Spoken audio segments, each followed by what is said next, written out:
आधांगपूजा। ओं केशवाय नमः पादौ पूजयामि। ओं गोविंदाय नमः गुल्भौ पूजयामि। ओं नारायणाय नमः ओं नराय नमः ओं शौरजे नमः ओं चक्रपाणये नमः।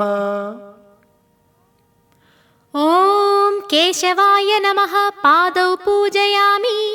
ॐ गोविन्दाय नमः गुल्भौ पूजयामि। ॐ इन्दिरापतये नमः जङ्घे पूजयामि। ॐ अनघाय नमः जानुनी पूजयामि। ॐ जनार्दनाय नमः ऊरु पूजयामि। ॐ विष्टरश्रवसे नमः कटिं पूजयामि। ॐ कुक्षिस्थाखिलभुवनाय नमः उदरं पूजयामि।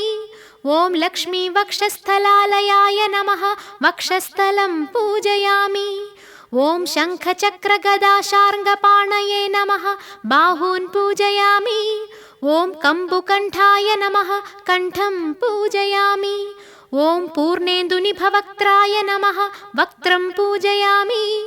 ॐ कुन्दकुट्मलदन्ताय नमः दन्तान् पूजयामि।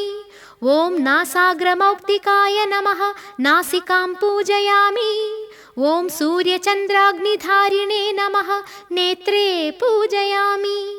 ॐ सहस्रशिरसे नमः शिरः पूजयामि।